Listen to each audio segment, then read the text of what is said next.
Investigation.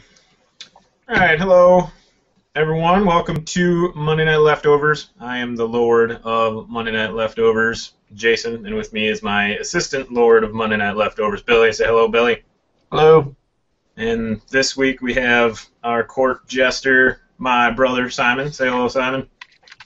Hello. Great. So, first thing we usually talk about is what games we're playing. So, Billy, what games have you been playing this week? My week has actually been really busy. The last week, so I haven't had a whole lot or a chance to play a whole lot. But on Friday, I said I was gonna play one round of Hearthstone, and then I was gonna go try to finish Witcher 2.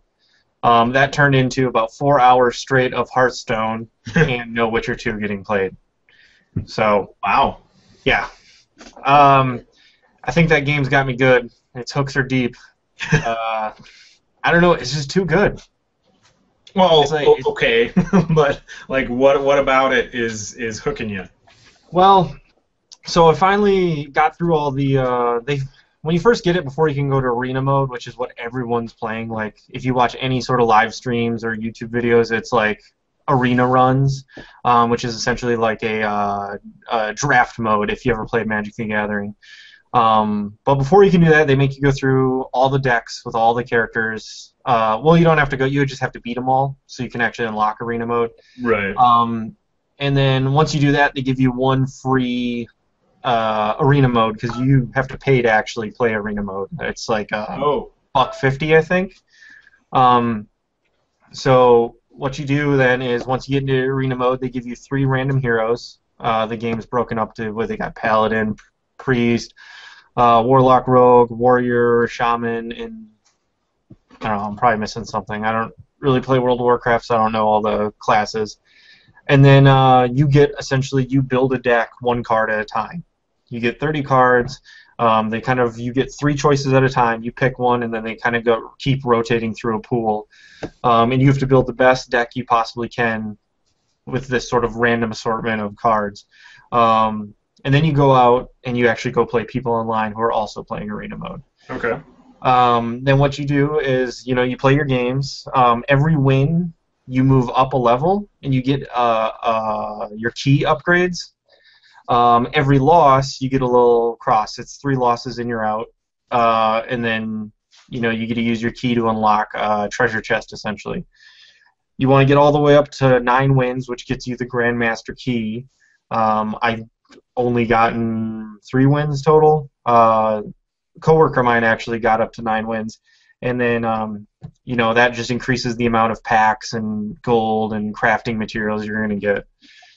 But, I don't know, it's super addicting. Like, just playing in arena mode and just seeing this little makeshift deck that you build and trying to make combos on the fly it's an absolute blast.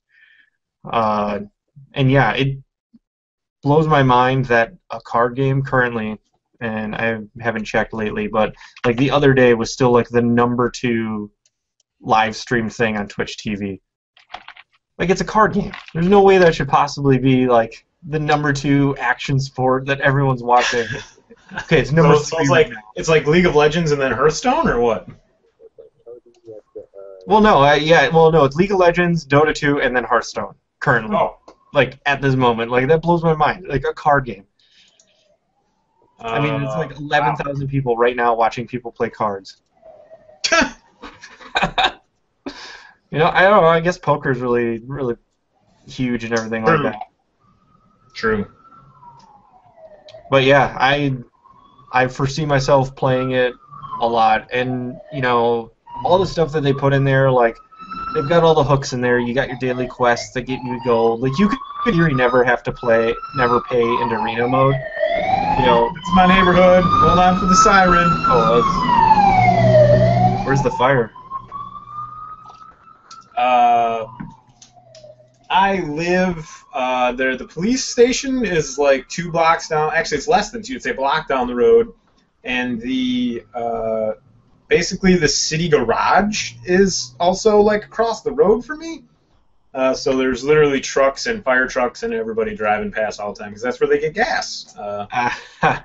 So there's that. Anyway, Hearthstone, a lot of people watching it, and then I went deaf after that because the Saturn drove by. Yeah, so like you can buy packs of cards. I think it's like $80 for 74 packs of cards. Holy shit.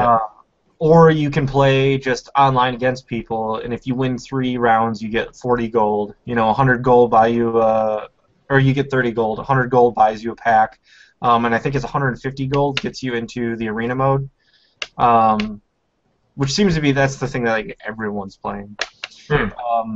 And it's I don't know. I really like it. I had played the World of Warcraft card game before, and I mean it's very similar. And I could see a lot of cool ideas that they did with the World of Warcraft card game that they could do with this.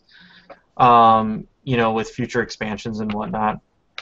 Especially with like some of the raid mode stuff that or raid decks that they had in the actual physical card game. Is where there's one like raid deck which is like filled with monsters and had a boss and all this other stuff, and then like 5 other players tried to beat it, to simulate like going on a raid. And I always thought that was such a cool concept for a collectible card game, and I'd be really interested to see if they bring that over because I think that would be pretty interesting and pretty fun. If you could party up with 4 of your buddies and just go against an AI raid deck. Yeah, that'd be pretty sweet. I'm really interested to see where they go with it. I mean, for me to unlock everything, I'd probably have to plug another 500 hours into it. Just as hey, card games. But like, maybe they're gonna put some, probably have expansions and all this other stuff, which I imagine they're going to. It'd be dumb of them not to do that. So. Right. Anything else you've been playing? No, that's all. My weekend was consumed by Fright Fest at Great America. So. Oh, great! It's also great. I might come back to Fright Fest. I'm intrigued to hear how that was. But Simon, what about you? You've been playing some Hearthstone too? Oh yeah. Anything you want to add? Negative. Pretty much stole everything I was going to say about it. Other than I haven't bothered with the arena yet. I'm just in play mode. I just unlocked all 9 heroes literally while this was going on. Somebody forfeited so I could win. Literally, the first turn, boom, 9 heroes now. I like it, so I'm really enjoying it. Okay, well, since both of you are playing it, like, what about it is getting you? Is it the fact that it's flashy and it just looks pretty, or is it the actual mechanics that are getting you? I'm enjoying this. Once I figured out that it was basically a strategy game, that it's really worked a lot. They suggest a card in the regular play mode, which is very similar to when Billy mentioned the arena, I just went into the arena. It's the same thing. They suggest cards, you build a random deck, and you can go up against people. With the play mode, you get a little bit more like customization. You can build your own deck, literally card by card, and I don't have any time for that. So it's allows you to both get in, get done, and have a strategy game against another player in about 8 to 10 minutes. Well, how many cards do you start with? 30. And Well, that each constitutes a deck, or? each hero comes with a set. Like once you finish beating that hero, they give you like a base hero set, like a base deck, and then you unlock cards for buying packs, and then you unlock the basic set they call it by just playing and leveling up, and that'll give you more cards. So when you build your custom deck, you can get a wider variety than what they have in the base decks. And can you buy new cards now? Can you like spend $10 and get a new deck, like even in beta? Yes, you can put real money into it currently, and it's interesting because what they're going to do is they're actually going to allow people to, like, once the beta gets done, any real money you put into the system, they're going to dump that back out to you as actual just gold. So you can use it for arena modes or whatever. So you're not losing your investment by putting really into it right now. Right on. But for me, really, like, I mean, I loved Magic the Gathering when I was younger. Like, played that a ton. And I always liked collectible card games, but I always felt like the digital versions of them. Like, I played the first Magic the Gathering online, and it was awful. Absolutely awful. Just, like, no production quality, there's no care. I mean, I understand Magic's a way more complex game than this. But, like, they just, I don't know, they streamlined it. The production value is through the roof, and it's just really fun. Like, I think it shows for just how many people are streaming it live. Like, it's absolutely insane. You guys should friend each other and fight in card world mode. Was like collectible card? Anything else we want to talk about Hearthstone? Seems to be the game of the week. I will try to play something else, so next week I'm not just talking about Hearthstone again. Hey man, play what makes you happy. What about you, Simon? You wowing it up at all? Oh yeah. Anything new and exciting on the WoW front? No. Timeless Isle is out. If anybody doesn't actually know about that, since 5.4 dropped, I finally got time to try out the Flex. Really like that.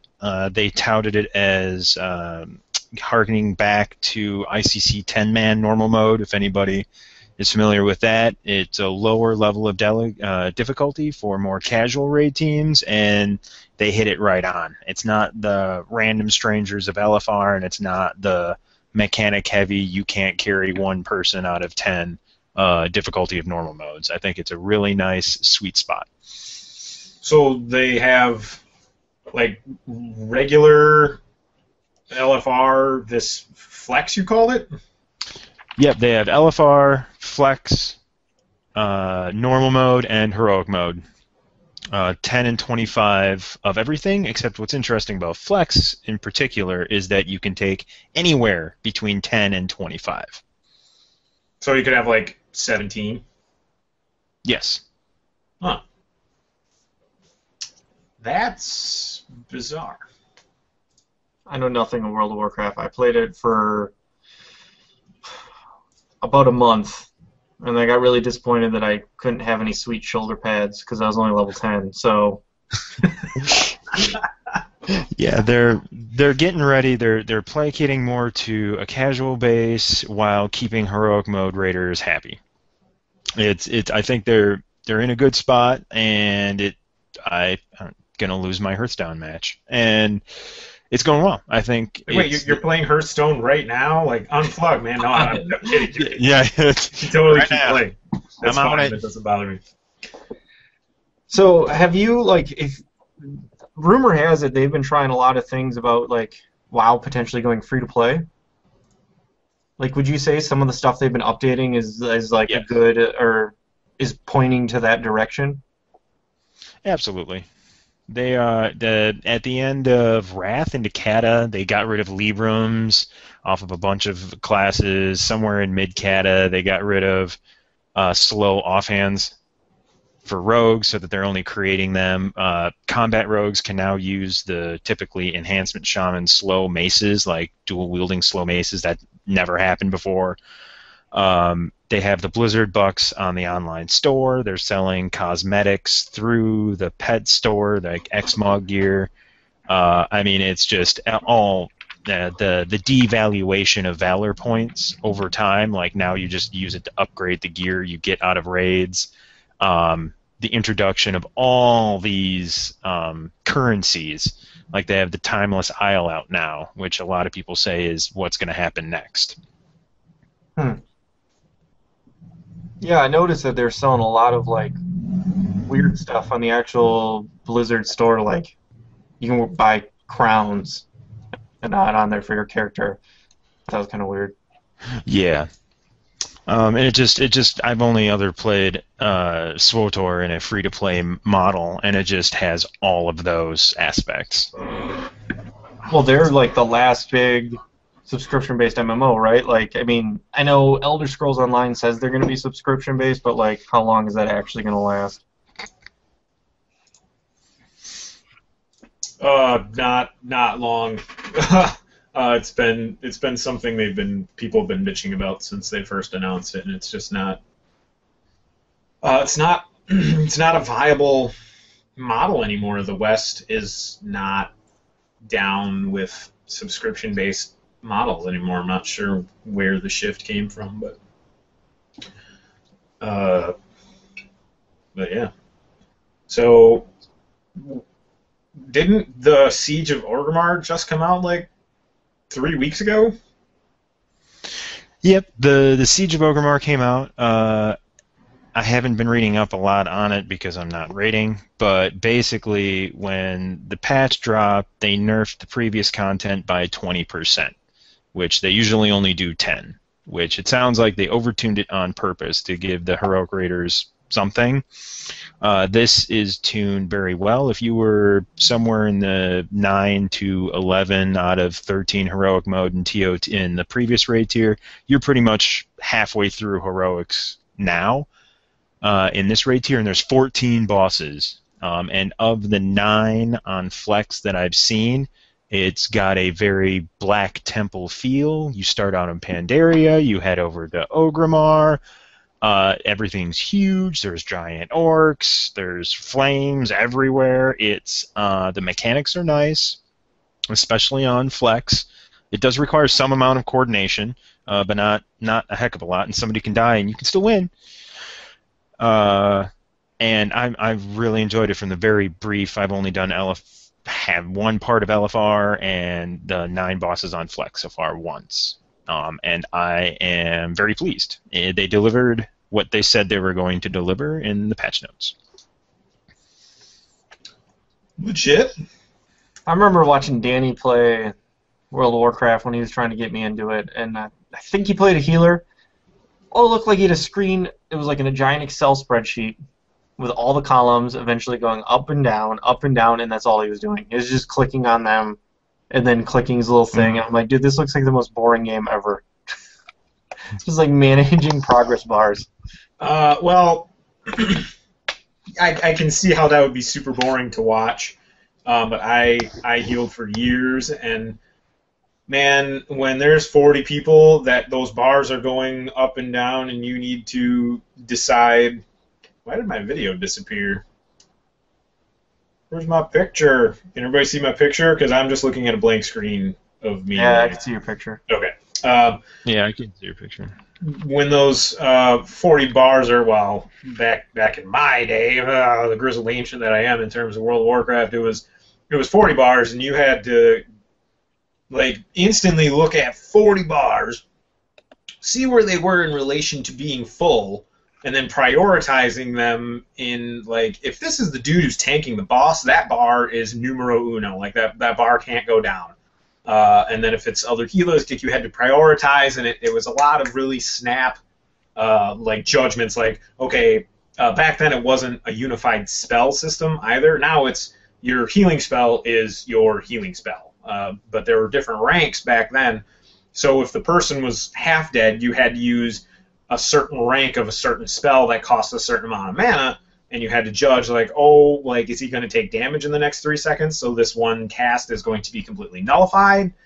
So maybe I have to go with a higher rank. So there was a lot to it back then, and there was a lot going on, and it was certainly not boring. Things changed, and it's still. I wouldn't say healing is boring. I enjoy it quite a bit. It is a lot of responsibility. I was like, oh, the healers suck. Ugh, I'm standing in fire. You're supposed to heal me from it. So kind of the eternal plight of. That was me in EverQuest. Yeah, I'm not surprised. I played a necromancer, and like I'm always giving my life to everything else, and I'm like, healer, do your job. Jeez, you have one job. You had one job. So there was somewhere I was gonna go with that, but I got distracted by the healing talk. What did you play, Jason? I have been playing. I played a little. I tried to get back into Dark Souls, and I'm not sure if you saw the exchange between myself and Mr. Kurt Hendrickson on Facebook. Kurt said he hates you Uh, this morning, so can't be Yeah. good. Him and I did not see eye to eye on the fun factor in Dark Souls. Combat is so horrifically just not like when I play a game, I want to feel awesome. Like the whole point is that when I do something, I want to feel awesome when I do it. Like as weird as it sounds, like when you play Call of Duty, when you're the animation for reloading a weapon happens, you're like, yeah, like that is awesome. Like Resident Evil 4, when you're kicking in doors every 6 feet, because that's all I did in that game. It was just a door kicking game. I felt awesome. And there is no part of Dark Souls where I feel awesome. And I understand that's the point. Like I get like the combat is supposed to be challenging and it's very granular and it's supposed to be a big deal when you succeed, but when I'm fighting this huge like boss, he's like the third thing that you fight in the whole game, and he just shits all over you, it's not great. Because you're supposed to like dive out of the way, but he does this circle swing that I guess you're supposed to just jump straight back from, or I don't know. Like A, I suck at it, which is never fun, and B, it just you seem like a horrifically inept person at the job you have been assigned to do, and I don't think that's great. But I had decided that I was going to sit down and like I'm going to play Dark Souls. Like I'm going to focus on Dark Souls and get it done. And I started like 3 different characters, and the guy just shit all over me every time. Like it didn't matter what class I played, because at that point you're just meleeing. You don't really have any skills anyway. But like the run animation for like the warrior dudes sucked. I was not happy with that. So I had to switch because I didn't want to watch that guy run for the next 30 hours. That just wasn't anything I wanted to do. Did you pick like the knight who's all in heavy armor? There's a knight and then there's like a warrior. And the knight, I think, has a good animation set. Like he looks all right when he runs, but the warrior just looks like it's not a great animation. I just didn't like it. So I'm gonna step away from Dark Souls, let it stew for a bit.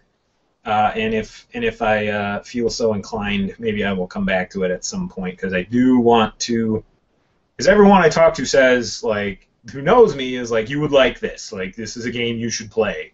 So I keep trying to convince myself that that's the case. And I spent $7 on it, so I kind of want to get at least my $7 worth. And I played a whole lot of Borderlands. Both Borderlands is actually all the Borderlands. I was in all the Borderlands this weekend. All the lands that have borders. Yes. I played quite a bit of Borderlands 2. I was participating in the loot hunt thing that has like a $50,000 grand prize and the $5,000 weekly grand prize and some stuff. So that kind of got me into Borderlands 2. A bit of a resurgence over the last couple weeks. And I also played Borderlands 1, because I'd never played it on the PC, because I heard there was a lot of complaints about it on the PC in terms of technical things, and I was under the impression that it was a bad port. And I fired it up, and it had all the graphic settings that I would have expected a game from 2009 to have, and it looked great, and it played just like the Xbox version. So I'm not sure where everyone was really upset about that, but I played the PC version like when it came out. That's what everyone that I played with got it on. Mm-hmm. Besides the networking issues, which is understandable, game launches, networking is an absolute feat to even get done, and it's an absolute nightmare. It was actually fine. I actually preferred the PC version because, like, I played almost that entire game third person. I pulled the camera up and ran around in third person and shot everyone. Like. Oh, you can do that? Yeah, you can go right into the. Well, it's because it's using Unreal, so there's an INI file, and you can just go in there and change whatever you want, like FOV, anything. It's in there. you could turn on all kinds of effects that weren't enabled in the actual game. They've got all kinds of stuff in there that you tweak. I absolutely thought the PC version was fine. We played, there's me and 3 other people probably over the course of 4 weekends played through the entire thing. And it's like, I watched all that happen on the internet, and I'm like, you guys are crazy. Yeah, I also, there's a bunch of DLC that I wanted to play, and I don't ever recall it going on sale on Steam for any of the last several sales. Usually it's just the Game of the Year edition, and I wasn't sure how all that worked. So I caved and bought $30 worth of DLC for no reason, because there's like a zombie island thing that I wanted to check out, and because playing Borderlands 2, the characters talk about crap that I'm not aware of, and I'm curious to see if that stuff is touched upon in Borderlands. Like, what I remember of the original Borderlands, I don't remember any of that being touched on in the main campaign. So I was seeing, like, hey, maybe in some of this DLC they touch on some of these story aspects. And Kevo, who was supposed to join us tonight but unfortunately couldn't due to work, he has never actually beaten Borderlands with Luke. Remember what I talked about with Cav, how we start 30 different guys and we never actually make it? This is another one of those instances where we would get to a certain part, and then we would just never continue, and we would start new guys, and then get to that same point and quit, and that's happened like 3 or 4 times. There's only 4 guys to pick from. What's that? There's only 4 guys in the first one to pick from. Yeah. It is what it is. So I convinced Kev to play it with me. He's also really big on reading quests, because a lot of times me and the other Brian, the other guy we play with, would just grab the quest and just run, because we had Reddit or whatever. But Kev's a big quest reader, so I'm just kind of letting him putt along and read the quests and try to finish the game and hopefully touch on some of the DLC. So I did that for quite a bit on Sunday, and then my cat's on my head. Hi, kitty. And between those sessions, I played Borderlands 2. It is more Borderlands, but in a good way. I had a mental list of all the things that they changed for the better, and now I'm kind of drawing a blank. There's a stash where you can stash, like if you find a super good gun for a different character, you can put it in the stash, and then you can get to that area with your other character and grab it. So kind of typical, kill and loot a game functionality. There's a lot more aesthetic stuff, like the soldier dude gets these class mods that are like kind of little camera robot-y looking things that sit on his shoulder, and those actually like are represented on his character, and like grenade mods are actually like hanging from buckles and stuff like that. So I like that they made those types of things aesthetically visible. And granted, you don't get to see your character a whole lot, but there's also a lot of customization things where you complete certain challenges and you can you get a new head model that you can switch out kind of on a whim. So there's a ton of DLC in that regard for it too, which I haven't bought any, but it's kind of cool because you can just be like, I want to look like a dude with a beard, and you can pick the head of a dude with a beard. Well, they have all kinds of, there's a whole variety of heads, isn't there? I remember seeing a bunch of head options, when that first came out, secret heads on Reddit. Yeah, absolutely. There's a bunch of DLC, and also as in Borderlands, there's challenges like shoot 500 of this creature, just as a random example, and that will sometimes unlock a head or a color scheme. Or sometimes those things drop, like when you kill monsters, customization things will drop, and then you can switch to them. So And there's a lot of like social media integration, like it in a good way. Like they release these golden keys that open a chest that gives you. I mean, this kind of makes it cheap, but you get these chests or these keys through codes on Twitter or Facebook, and you can open this golden chest, and it gives you outrageously, ridiculously good weapons for the level that you're at. So it kind of takes away some of the grind, which I can imagine would piss a lot of people off. But for me, I'm like, I don't want to sit here for another 50 hours grinding all this crap. And I mean, sometimes you get trash. You know, they're good quality guns, but they don't fit for your play style or whatever. Like I get sniper rifles all the time. I have like 170 of these keys, and I've only gotten not a sniper rifle like once out of the 4 or 5 times I've opened the chest. So does Borderlands 2 feel really grindy? Because like when I played 1, I mean, I didn't feel like we had to grind at all. It was just, you know, we just went with the flow through the entire thing and never had a problem. It did at times.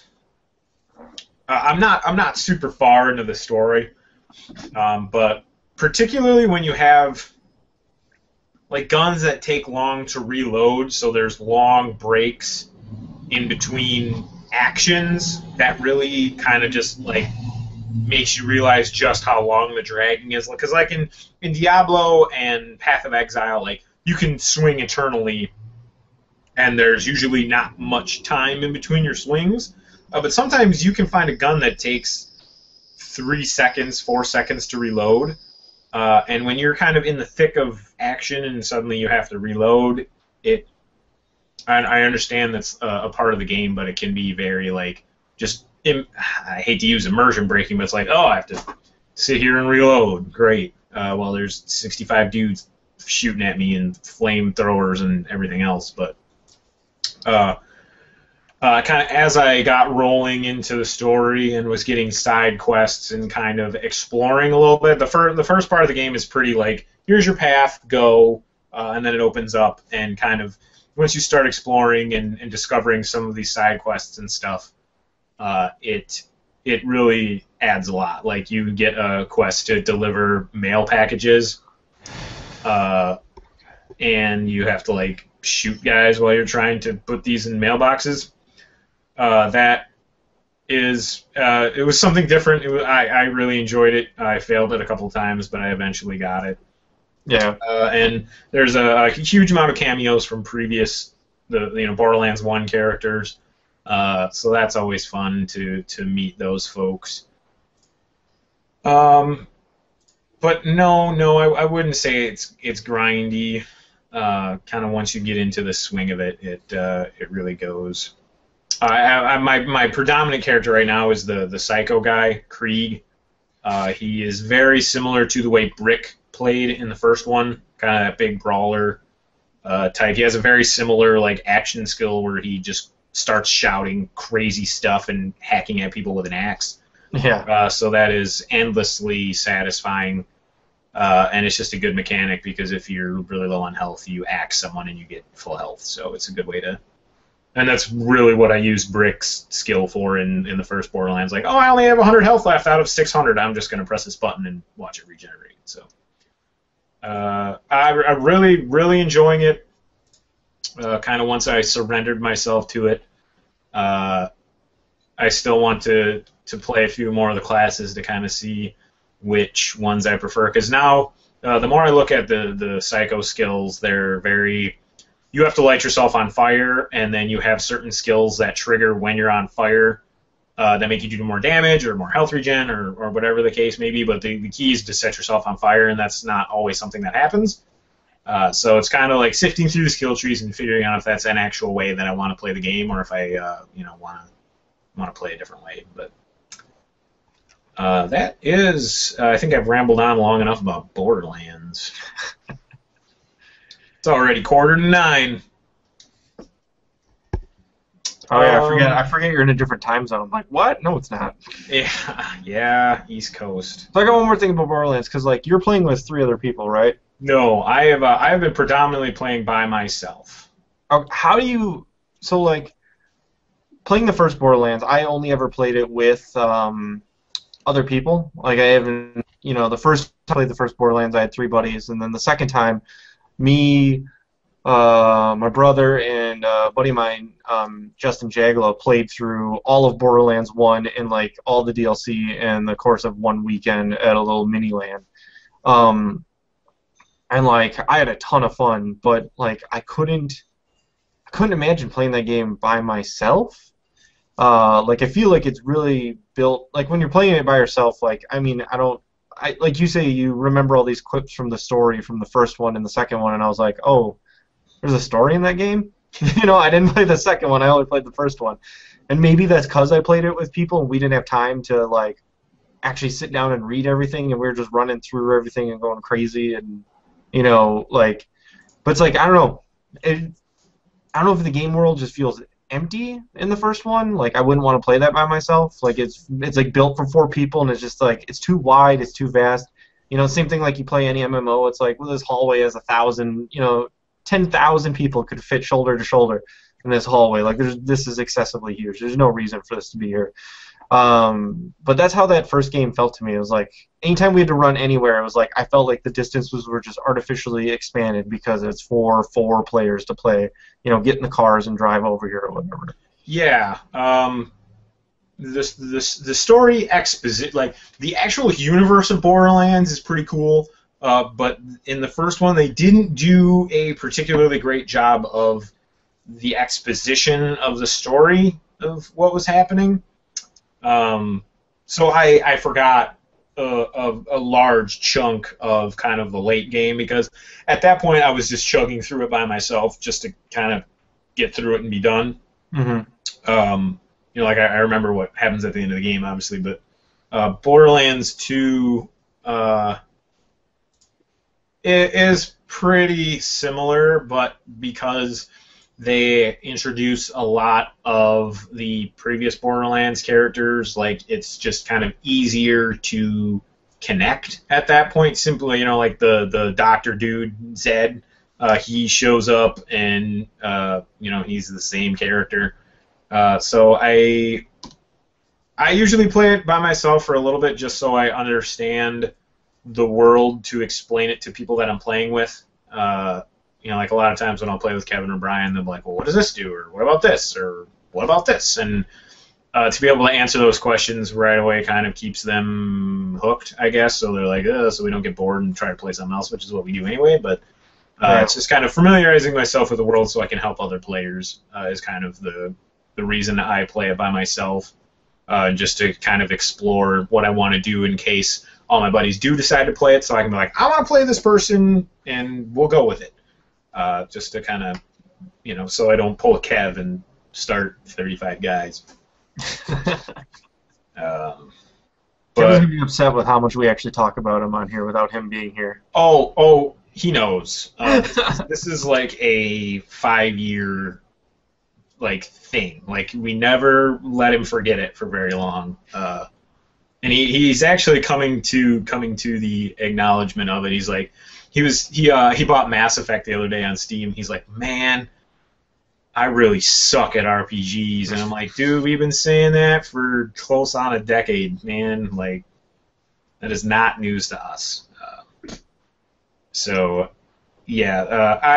It is definitely way more fun with more people, but just kind of I played Path of Exile by myself, and it's essentially the same premise, but kind of that same style of game, and I played Diablo 3 by myself for the most part as well. So yeah, I ended up playing Diablo 3 by myself, but I mean in Diablo 3, like I felt like the narrative stuff, and like I'm actually glad I played that by myself because like I actually wanted to listen to all the little story bits, and I can already like imagine playing that online where everyone's just like, oh, rush, get to hell mode, cow level, and that's all it is the whole time through.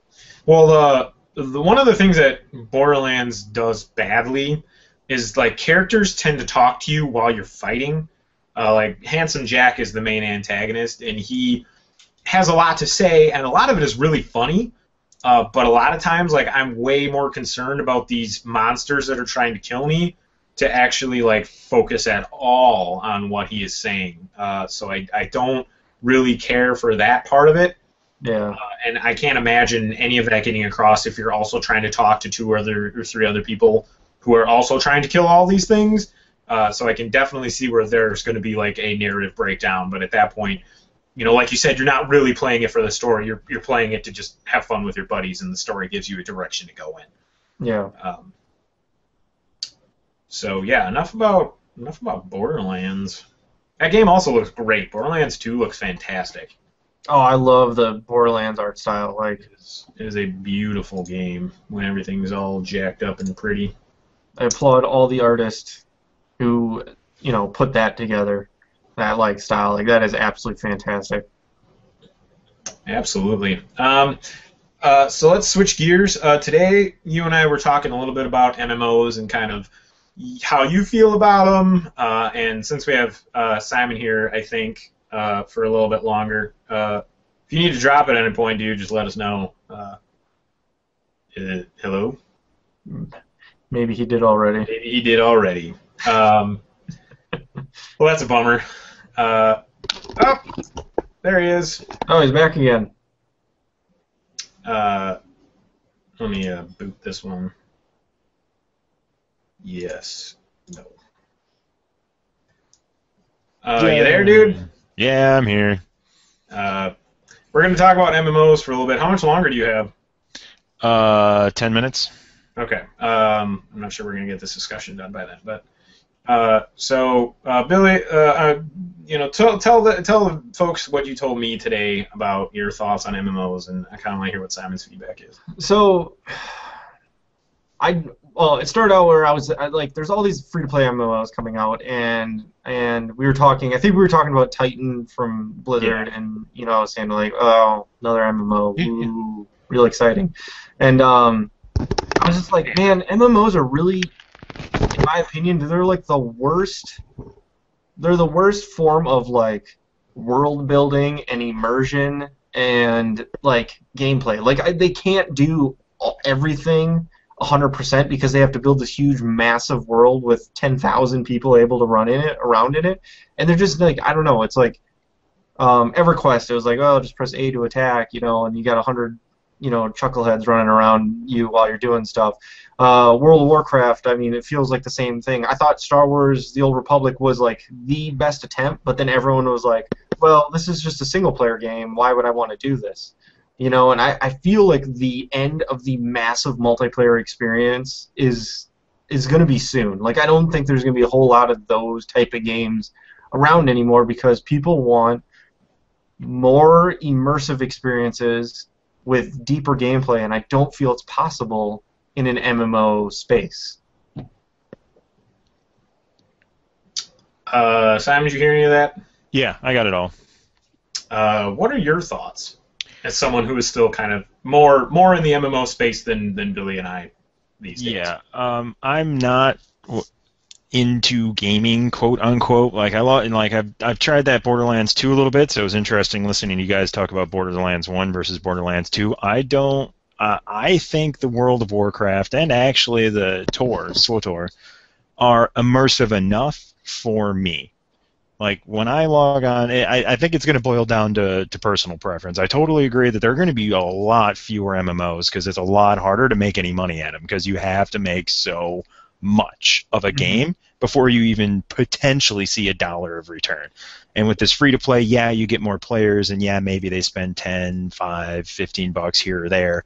But do you ever actually, you know, how long does it take you to get your money back? I mean, look at Tor. Look how long it's taken them to get a game that is productive for them in terms of dollars, like 2 years. And that's a long time to ask any studio or any exec or anybody sitting in a suit going, so why should we do this again?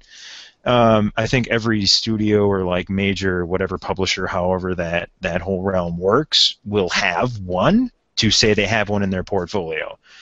In terms of something like what we experienced with the MMOs between EverQuest and World of Warcraft. I don't think that'll ever happen again. And I mean, even going back to like Dark Ages of Camelot, from my roommate when I was in college, like it's just not that kind of an experience is past. It's a lot shorter attention span, and a lot deeper attention span, like you were saying. Like I log on for a little bit here and there because that's the time I can spare, and that's what I enjoy. I don't think I can get that kind of a thing on a tablet.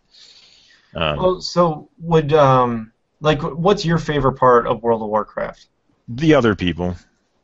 Is playing with the other people, right? So like, would a game that's like Borderlands, a smaller scaled, because Borderlands, like, you know, you play with 4 people, you start a server, you get everyone in there. It's basically like you're running instances right off the bat, right? Like that with, you know, 5 or 6 of your buddies. Like, I mean, I feel that's where everything's going to go. It's going to be, I mean, that's essentially what Star Wars Knights of the Republic is, right? It's, yeah, you still have the big open space, but everything is an instance. Absolutely everything in that game is an instance, you know? So it's like they essentially made a fancy lobby for Borderlands, you know?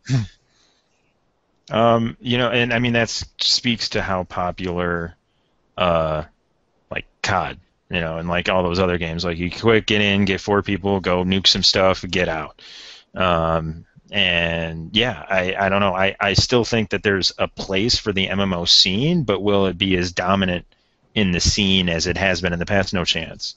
People don't have the time to commit. Like, I keep thinking, like, oh, I wish I could log into Tor and do something. No, it takes me 30 hours to do like a level and a half or something. Like, I mean, that's not the true numbers, but it takes forever. And if I'm going to spend time doing something, it's going to be in WoW instead of Tor. And I don't have any of the, like, I have the other Xboxes and things, and with the like Borderlands, it's a one-time shot. There's not a recurring cost like with WoW. Or, you know, if you want to do some cool things in Tor, you really do need to be spending your cartel coins. It really does improve your gameplay in a dramatic way. Yeah, like I basically played until the point where it was like, you need to enjoy the rest of this game, you have to pay money. I'm like, okay, well, I'm out. Yeah. But it's like, one thing that always bothered me with MMOs too is there's no, like, the player has no impact on the world. You know, like, because it's like any monster you kill, they'll be back 20 minutes later.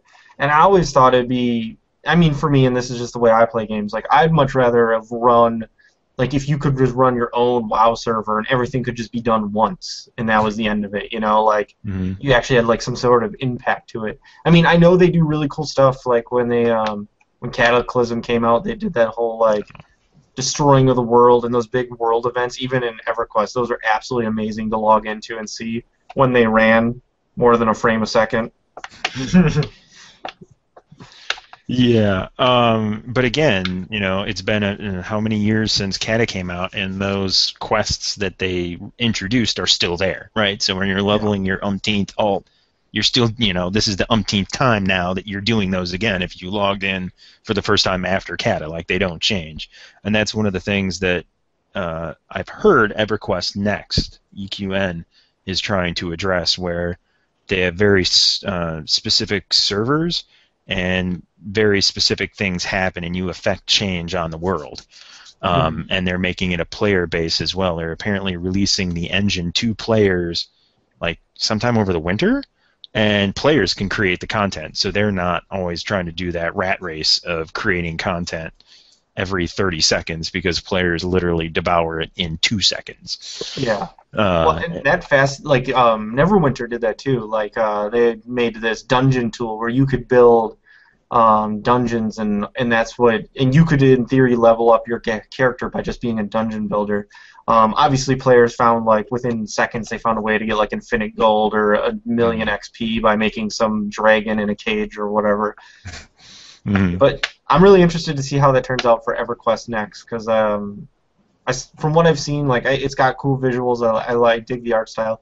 I didn't know cat people were so prominent in EverQuest, but I'm interested in player-created content, because you're right. Like, how does a studio produce content, you know, quality content, you know, nonstop without hiring 2 billion people? And then paying those 2 billion people. Yeah. And On that note, and I don't know if Neverwinter Nights will let you do that or EverQuest, but TF2 and Dota, they have this whole economy, of user-created content that is sold for actual money. So we've got people on Polycount and stuff like that who they make their living making Dota 2 items and TF2 hats. Why couldn't somebody do that making Neverwinter Nights dungeons or EverQuest dungeons or making interesting mods? I mean, like, they finally put the workshop into Skyrim, and I don't know if you can actually sell your stuff, but that guy who, for a job interview made an entire Skyrim expansion, like, you should be able to sell that for like $20, Yeah, I totally agree. No, you can't. You can't sell. There is no marketplace for Skyrim stuff, but there are some damn good mods out there for it. But yes, I know you can't because of the whatever the rules are, but like, why with it why not let people do that? Like, I mean, I think Valve is really pioneering some stuff, and so is the I don't know who's. I think Cryptic's doing Neverwinter, and Sony with EverQuest stuff as user-generated content, which I really think. I mean, Minecraft really mods have always been around, but Minecraft has sort of like blown them up, and that in an MMO space, because that would interest me. I would like to go. I would play EverQuest and just make quests and dungeons and all that other stuff, and if I can make a buck doing it or level up my dude, that's exciting to me. Like, that's better than going around grinding a bunch of monsters. That opens up a whole lot of topics for discussion, but sounds good for next week. I gotta bail. All right, thanks for we're not going to see be you, much man. longer, but thanks for joining us, Simon. We'll hope to see you next week. Yep, sounds good. Thanks, Billy. Thanks, Jay. Yeah, All right, thank you. have a good night. Yeah, we can save the rest of that conversation for next week. Yeah, absolutely. Let's get on to some news real fast. Anything news-wise you want to talk about? Trying to. I thought it was pretty interesting that they removed the XP system out of Thief after a bunch of fans freaked out about it at Eurocom and New York Comic Con. That's just good business. That XP system's always fascinated me. I was thinking about this morning. It's like, no longer do people play video games without some sort of arbitrary reward at the end. Like, you can't just beat a level anymore. You have to beat a level, get 20 experience, level up your dude a little bit, get the next doodad on your guy, and I don't know. I just think it's funny now that they removed that. I think that is a real life thing. Like, because when you accomplish a task, you rarely come out of it with nothing. Like, you've either created something or you've learned, how to, like your drain is clogged and you did the research to learn how to unclog your drain. When you unclog your drain, you're like, shit, yeah, man, that's permanent knowledge that I have. There is no drain that is going to be a issue for me. But actually, I was years ago. We had a conversation. This kind of lends itself to what you were saying, that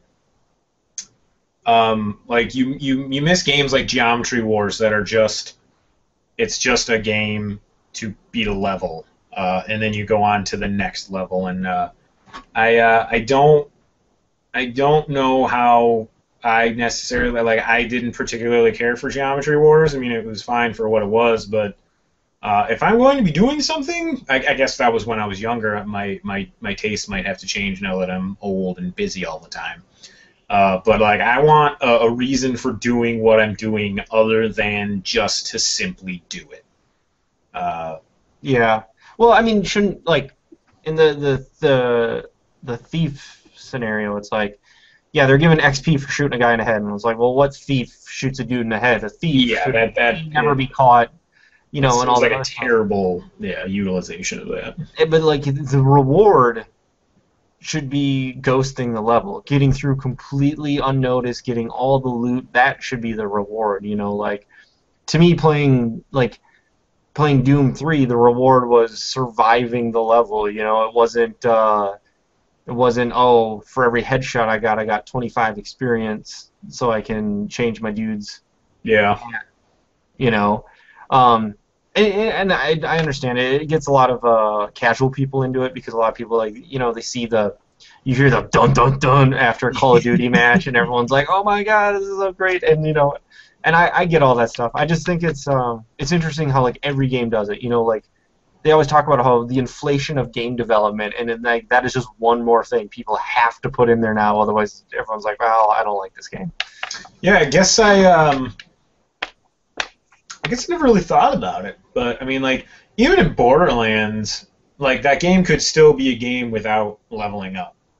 Like, it could still just be a loot hunt for guns. I mean, I think that would turn a huge amount of people off because I mean, this is getting kind of out of the realm of video games, but I over the last few months I did a lot of reading and watching about kind of this whole feminism against non-feminism things, and I watched a video from you know, some big psychologist, I forget his name, but particularly young men have a desire to learn and master new skills. It is just what men do.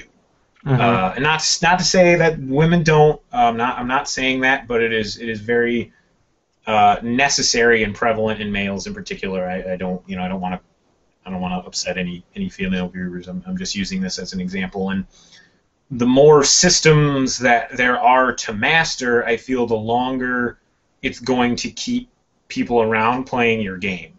And that's like taking the time to read the talents and taking the time to compare this gun that just dropped to the other gun that you have and determining whether one's better or worse, and kind of just that. Because that's a huge draw for, like, me and Kevin. Like, Kevin in particular, but even me, like, I love sitting and sifting through my skill trees and kind of planning out how I'm going to do it and what's going to be a better route to take for the way I play, or, you know, what might be necessary for me when I'm playing with other people. You like min-maxing? Not crazy, like, not like I'm doing theory craft calculations, but I'm like, well, this skill and this skill is gonna up my damage and keep me alive. And sometimes that's not, you know, it's not veiled. You know, they're like, these are the skills that you should take. But it's still fun to do. But I agree that there is, you know, like, even with the Call of Duty leveling system and you're unlocking new guns, I think it just, like, if that system didn't exist, I would not have played Call of Duty multiplayer anywhere near as long as I have. I mean, my friends and I still play Modern Warfare 2 on a, you know, several times a week basis. And we've all maxed our levels and we have all the guns, but it's now we have to get 2,500 kills with each gun, and we have to get 1,000 headshots, and we have to get 1,000 multi-kills with a grenade launcher. And but at what point, like, so, like, that was me with Quake 3. I played Quake 3, you know, high school, senior year, junior year. I played so much Quake 3, it was absolutely insane.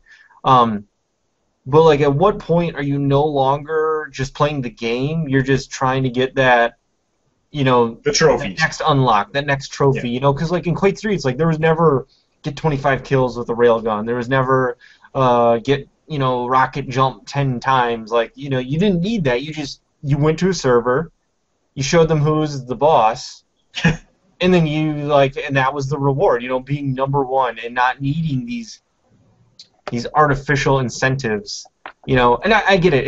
It's all about inclusion, right? Not exclusion. Quake 3 is exclusion. One person's number one, everyone else is beneath him, and he will show that to them. Whereas this is inclusion. No matter how bad you do, you feel included. You still experience, you still leveled up, which makes for a better game for a wider audience. And I understand that, but it's just, I always find it fascinating because those XP systems, like, to me, they hold me for a little bit, but then after a while, it's like, I don't care. I don't care. Like, I wanted this helmet when Halo 4 first came out, but then I realized I had to play 500 hours to get it. I'm like, no, I don't care about that helmet anymore. Yeah. I never really got into Halo multiplayer, but yes, I can. I mean, I think that boils down to a lot of personal preference. Like, the only reason I play Call of Duty is because I still have friends that play it. So, Yeah. but I can see where the appeal comes from, and I think it's just a matter of people wanting to master skills or systems or whatever the case may be, and then being told that, hey, you are indeed mastering this system. It's a cultural thing, and I'm not really going to get into how I feel about kind of how the generations are and reward that needs to be shown and stuff like that. So I think you and I are a bit old-fashioned in that regard, where good work is its own reward, and I know I did a good job or a shitty job or whatever the case may be. We're becoming old men. Yeah. Tell me about it. My boss is mystified because I have more generational values from World War II generation folks than my own generation, so I'm a bit of a anomaly to him, which he finds fascinating. But so I think some of it's culture, some of it's trying to make money. I mean, it's like you said, it's a wider audience thing, and more people are going to get into it, and it's going to make more money. Like you and Simon were discussing the MMO stuff. Like, you wish you could just beat a dungeon and be done with it. Well, that's like to me that would be the equivalent of buying a car, and it never broke down, and you never had to buy another car again. That's not good business. You want people to buy parts for your car that break, and you want them to buy new cars. So I think just from looking at it as a very cynical, just business model, and it's like I don't have time to make 35 dungeons for all these people, so why not have them run the same one 1,700 times to try to get that one helmet? So that's interesting that you just talking about that, because there was this is technically news, I guess. There was an article on Polygon about Ken Levine saying he would love to make a game where the narrative was randomly generated, or you had set chunks, so everyone's story was different going through the same game, like even all the way up to the end. And to me, I'm like, that's fantastic. You can make a single-player game that, in theory, has infinite replayability. Like everyone's playing through it, you play through it every single time. I love open-ended games. I usually play them once because I feel that's my story. And I'm more interested in having conversations with people, like how they handled decisions in Mass Effect or Walking Dead, than going through and seeing all the avenues. I know a lot of people like to see that. And one of the comments got to me because he said everyone was so mad when the Clue movie came out because it had 3 different endings, and the movie theaters all had random ones. You didn't know what ending you had in the movie theater. That's freaking awesome! Oh my god! First saw that movie on USA, and they only showed one ending.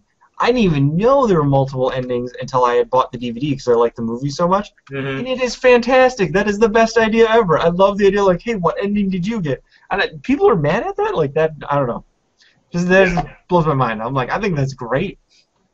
I saw that article, but I did not have time to read through it for the podcast. But I mean, that's... Well, his big thing is, like, I spend 3 years building something, and then you finish it in 12 hours, and you're done with it. And I'm like, yes, that is depressing. Yeah, like, that really... and it would just be... I mean, a lot of times, particularly in an MMO's sake, like, that it saves them money and it earns them money, because it keeps those $15 a month rolling in, and it gives them time to work on some other stuff. But it just boils down to keeping someone in your space, which is getting harder and harder to do with mobile games and Candy Crush and $1 investments versus $60 plus $15 a month investments, or now free to play is kind of kicking in. But there was a New York Times article recently about Battlefield 4 and how like those types of big games are struggling, which for folks like you and I is not news not recent news anyway. This has been happening for a long time, but it was like a big 4-page article on the New York Times, and my boss sent it to me, and it's harder and harder to keep people interested to want to spend $60 and keep playing your games. And then even like in Battlefield 4's case, they have to, they have all these expansions and unlocks and stuff where they can keep getting your money. But when you compare that kind of investment to I'm going to buy Cut the Rope for $1.50, and play it for 20 minutes at a time, or Fruit Ninja, which I just can't get behind mobile games, but it was a weird article. It made it sound like if Battlefield 4 failed, which it won't, just inherently it won't. But if Battlefield 4 does poorly, then like the traditional games industry as a whole is essentially down the shitter.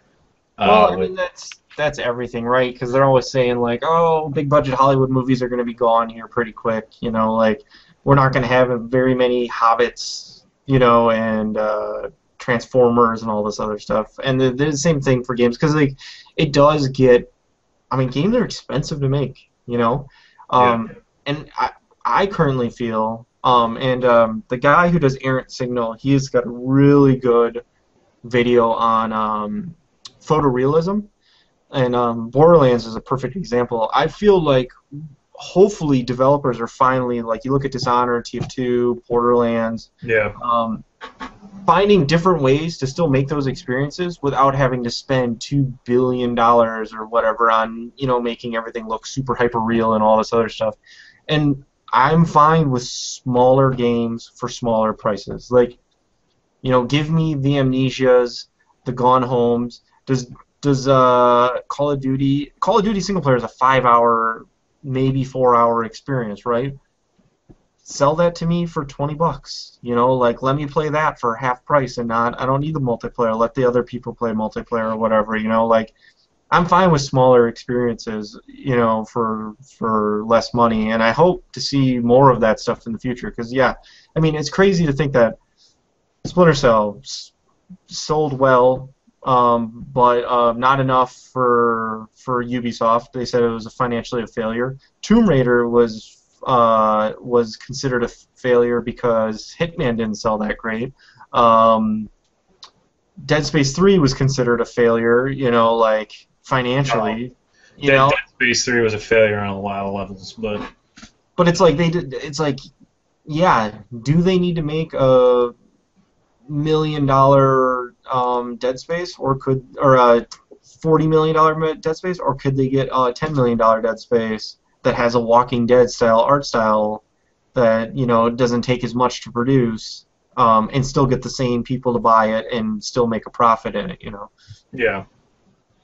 I mean, to be honest, like I would be okay with all of the Dead Spaces looking like Dead Space 1. Like Dead Space 1 had, obviously it's aged at this point, but it still like fucking looks fantastic. Mm-hmm. It's held up really well, but I definitely agree with you on the lower prices for smaller games. I mean, look at Kickstarter. People are getting sort of that. Project Eternity raised $4 million, which is not chump change, but compared to $10 million, it's pretty minor. So I'm interested to see like kind of when all these big, high-profile Kickstarter games start coming out,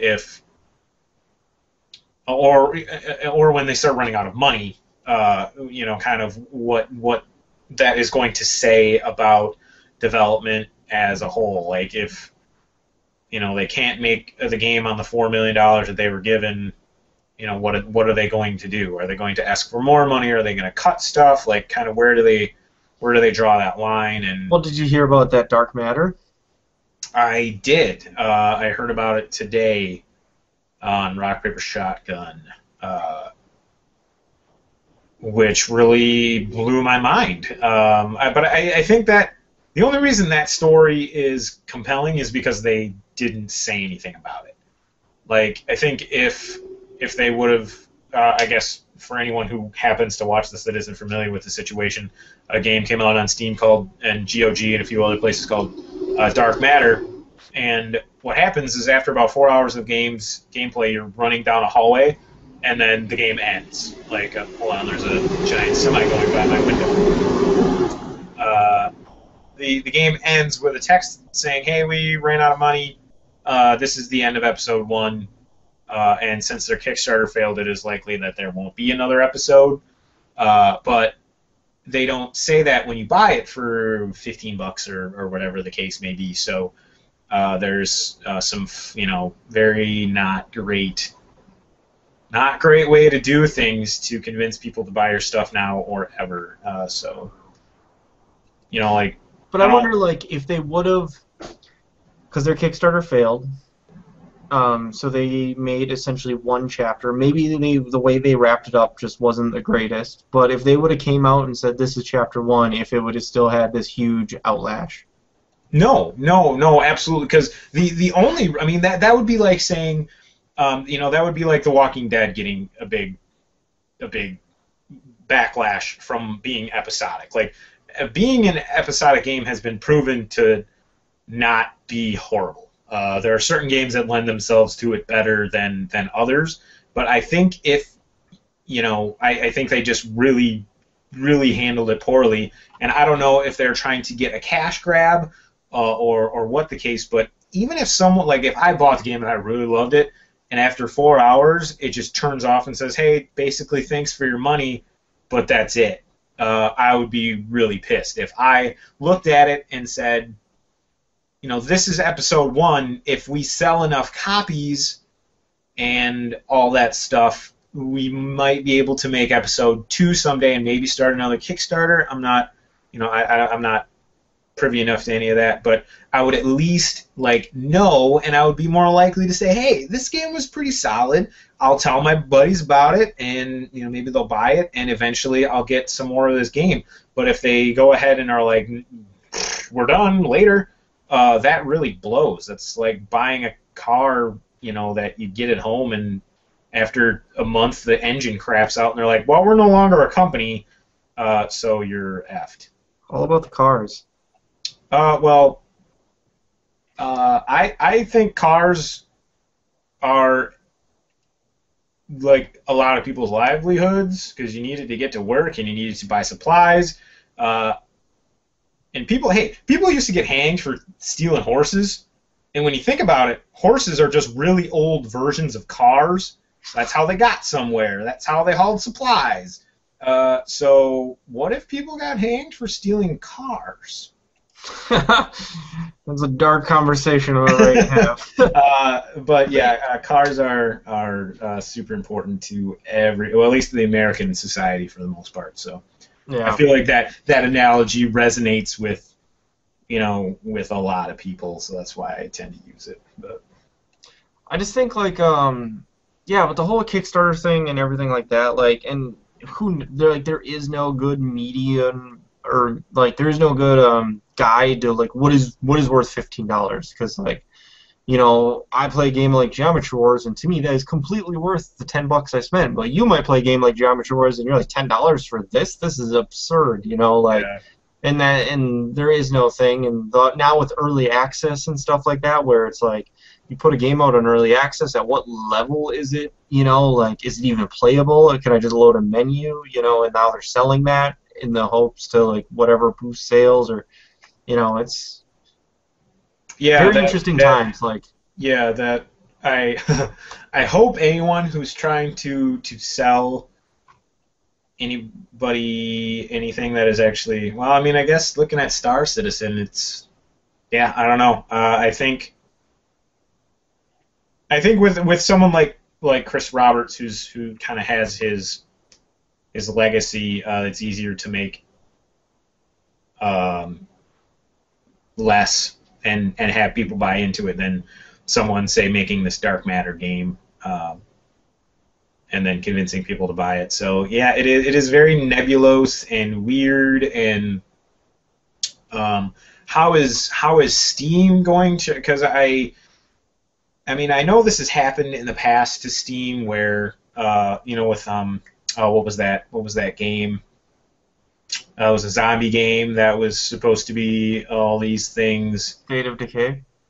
No, this was oh god. Probably. The DayZ game. No, it wasn't DayZ, but not DayZ. Yeah, it was DayZ, but not DayZ, and was supposed to be like a standalone thing. And like everyone was like, "Hey, this is like a sham. Like we were lied to. Like this is supposed to have like 40-person multiplayer and all this other ridiculous crap that it barely worked." And they were selling it for retail price, $40 I think it was. And and I should do some more research, but I don't remember Steam. They might have pulled it, but at what point is Steam responsible for stuff, if they are at all?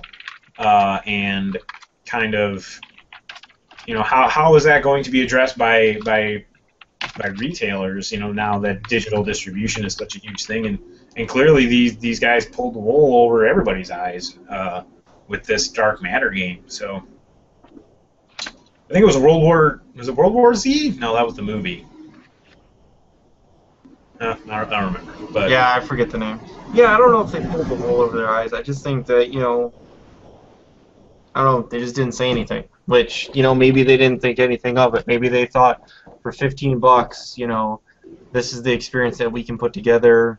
Here it is. Obviously, it's not what we want. They wanted their Kickstarter to go in and they wanted to do something big, but that's what we could do.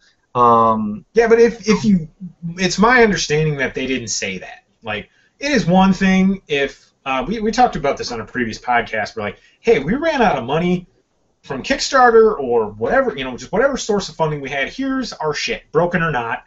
Here it is. And at that point, there's at least honesty between you and who you're giving your money to. Well, were people assuming though? Were they going into it saying? And I didn't watch the Kickstarter video, so I don't actually know. But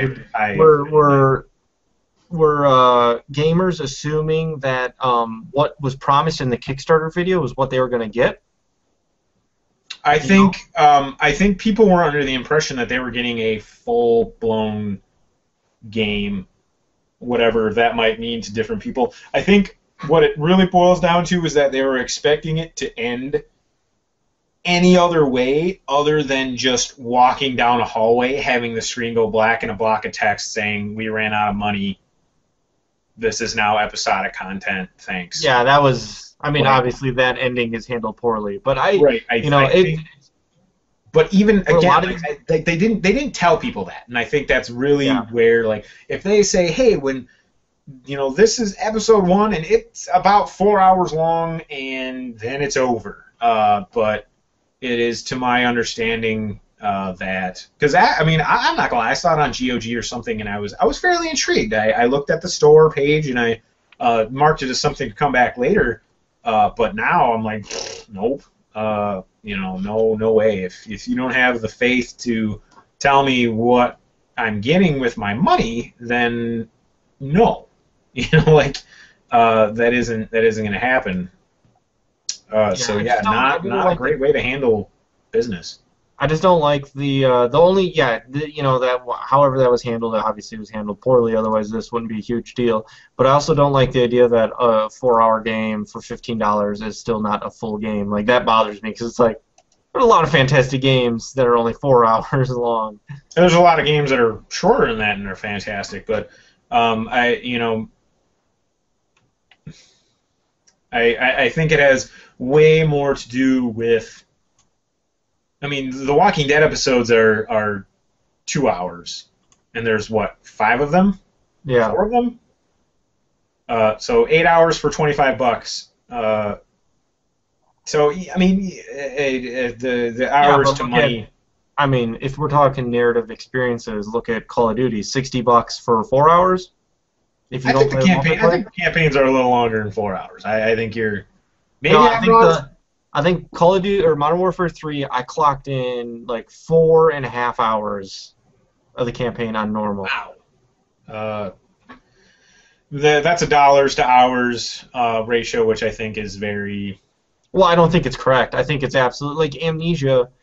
Like, what is that? Maybe 3.5 hours, 4, if you play it No, at a. but maybe if you're playing it on easy, I think I had 8 hours into it and I wasn't even done. Granted, I had to restart a few times, but Well, uh, anyways, like I don't. To me, like putting hours to dollars, like that makes no sense. Because like, I've paid $1 for a game that in theory has given me unlimited amount of gameplay and have had more fun with it than a game I've paid $60 for. well, and well, that's why people do that sort of thing. Like that is the reason like why a lot like these big budget games are going away is because of what you just said. It's like I paid $1 and I got 50 hours worth of gameplay, like or like with a thing like Fruit Ninja, you're infinite if that's your thing. That's never enough for folks like me. But when you're looking at dollars to hours, I mean that a lot of it depends on the game, and but that reason is that you are getting so much out of that dollar. Like, why would I pay $60 for a 5-hour Call of Duty campaign? Sure, it's big and explodey and looks great, but at the end of the day, it's 4 hours, and if multiplayer is not your thing, like that is a crappy use of 60 of your dollars. If you think about it just from a purely economical standpoint, and that's what a lot of people are doing. I mean, that's a tank of gas that could get you somewhere, or, like to work and back for a week. That is, a decent amount of groceries. $60 doesn't go very far at the grocery store these days, but it goes a hell of a lot longer than 5 hours worth of shooting dudes. Yeah. Well, like I kind of equate everything to how much you. It's how much you enjoy it. I mean, you're paying for an experience, just like when you go to a movie theater or you go to have a nice dinner somewhere. You don't have to go get burgers at Five Guys. You can go get the crappy ones at White Castle. You're paying for that premium burger over the White Castle one. Love me some Five Guys. And you're paying for that premium experience when you're paying that $60, and you expect something.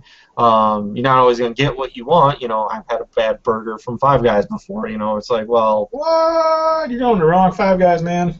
Yeah, well, it was one where it was just like, by the time I opened it, everything was soggy, and I'm like, this is just a mess. Like, you did not construct this very well. And that's how it is. I think it's a per person thing, and I've played a game. To me, no matter what game I play and I pay for, I might not always feel that it was worth my money, but I always at least get some sort of enjoyment or something out of it. Like there's always something good coming from every game somewhere, somehow. Right. Yeah. Even well, for folks like us that kind of look at things critically, like even if the game sucks, you're getting at least something that's like, this is what you don't do. Like this is the wrong way to do things. So again, you're getting some sort of takeaway from that. But a lot of people are just consumers. They're just there to have a good time, and they're not looking at things deeper. You're an artist, so inspiration is going to play a role. Like you're just by nature of your skill set, you're going to get more out of a game than. Not to throw your fiance under the bus, but then your fiance. So that really boils down to I mean, I don't remember what I paid for Max Payne 3. I don't even know if I bought it. I might have made someone buy it for me, but it was only $8, and I know for a fact they paid more than $8 for it, or it was 8 hours or so, 6 somewhere in there. Yeah. My favorite game that I've played this year, far and away. Was Max Payne 3, and that I got less than, I want to say it was 30. And I got like less than half of the hours that someone paid in dollars. Doesn't bother me because it was such a fantastic game, and that's how I look at it. Is I mean, when you're talking budgetary and money's tight these days. you gotta look at the hard economics of it at the end of the day. But Yeah. when I can have my iPad for $500 or whatever it is and buy a game for $1 and then play it for infinite amounts of time, like Infinity Blade, or there are some high quality mobile games or tablet games, then you're getting your money's worth. Oh, I lost your audio. Do you hear me now? Oh, yep, there you're back. Oh, lost your audio again. I wasn't speaking. Oh, I was like, whoa. It's because I'm not talking. Oh, now your video. Oh, there it goes. Yeah. Yeah. No, I agree, and it's like, yeah. I mean, back to the dark matter thing. Yeah, like if you're not going to finish your thing, like same thing with the Cube World. There's a big thing about Cube World. A bunch of people are like, what? This is what I got. You guys not doing it anymore, and And I think like the indie community and the smaller developers, obviously EA and everyone has PR to handle situations like this, to go in and be like, well, stuff's coming, and they can tell developers. And developers aren't used to being, forward-facing, people. But the indie guys, they need to do that, and they need to be prepared for that backlash and just understand, like get the information out there and say, hey, we wanted to make this better. We ran out of money. Hopefully, by you guys buying early access and investing in us again through early access, we can finish our full vision, and you'll have the full experience. Right, but you need to say that to people, like, before they get to that black screen with text that says we ran out of money. That needs to be a very upfront, this is the state of things, message when someone is buying this game. Absolutely. But yeah, that was a good topic. I didn't 2K Marin is in trouble. That's unfortunate. BioShock 2. I think XCOM trouble is guys. a slight word. I think they're like all but liquidated. Yeah, they are not long of this world, if they are even of this world now. Which hopefully everyone finds somewhere. I know a ton of people on Polycount and Twitter posting up jobs, so hopefully everyone hopefully they get scooped up. I still want to play the XCOM game. I think being a 60s G-Man or a 50s G-Man in the XCOM universe seems really awesome. Well, what Alex Navarro from Giant Bomb said is that game should have been X-Files in the 60s. Mm-hmm. And that is not what it was. Yeah. Which when he said it like that, I was like, oh my god, that would be such a great game. But from what I saw, it looked great. I didn't spend a huge amount of time looking at it because I knew it really wasn't something I was going to get behind. But after playing LA Noire, I've wanted an X-Files open world detective game for such a long time. Oh, I still need to play that. Shoot. Still a lot in the backlog. But yeah, I think a 60s X-Files or 50s in that kind of that era would be absolutely awesome. It'd be fantastic. But I agree. not a whole lot. I mean, delays. There was a lot of delays. Watch Dogs got delayed. It was supposed to be a launch title. Is no longer a launch title for the PS4. And I guess Sony was selling bundles of like buy a PS4 and it comes with Watch Dogs. So that's kind of a shit show. Oh yeah, like Target's been canceling pre-orders or whatever that. Yeah, so that's a bit of a mess. There were a couple other games that were pushed back, but Watch Dogs being delayed is kind of a big deal in terms of a sales. And kind of a launch lineup because now there's nothing to play with your new console. The launch seems really terrible at this point in terms of a library, which they usually are. That is nothing earth shattering. That a launch lineup kind of sucks, but I remember the PS2 one being pretty awful. Didn't Smuggler's Run, wasn't that like one of the games that? Didn't Xbox have that one? No, Xbox had Condemned, which, in my opinion, was like the best launch title ever. Yes, without Watch Dogs coming out, I would. I mean, I wasn't gonna play Watch Dog, and I fucking loved Condemned. I bought it on Steam as soon as it went on sale. Yeah, I would say in my memory that is the best launch title ever, at least of our participating generations. Uh, I'd say Halo was a pretty good launch title.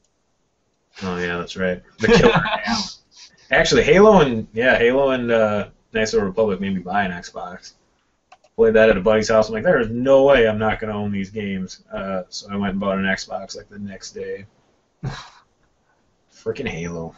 I saw a video of Halo 4 the other day, and I forgot how effing amazing that game looks. It is so pretty.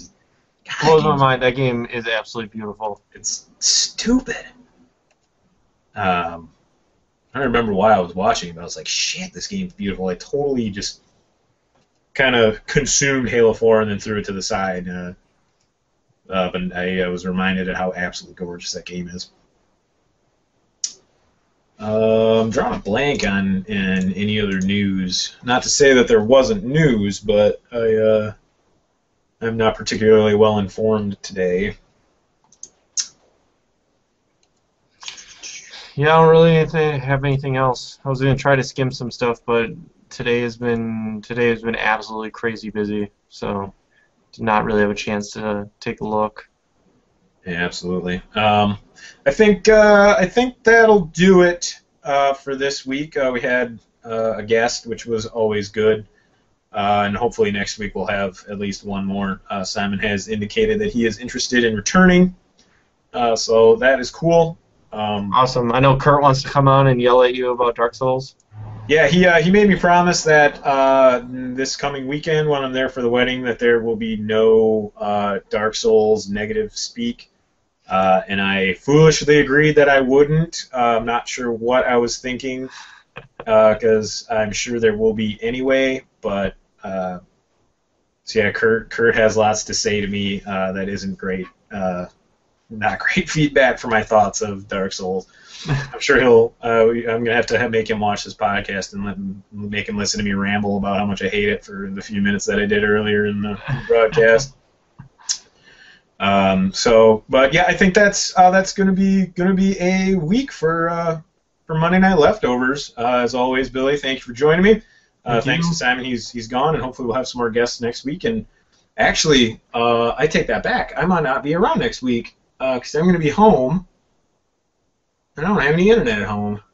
Uh-oh. Well, we'll have to cross that bridge when we come to it. Maybe I'll be somewhere else. But the episode for next week is up in the air. We'll see what happens. Like I said, we'll cross that bridge when we come to it. But so yeah, thanks, Billy. Have a good week, and we'll talk to you later. All right, you too. Later. All right, bye.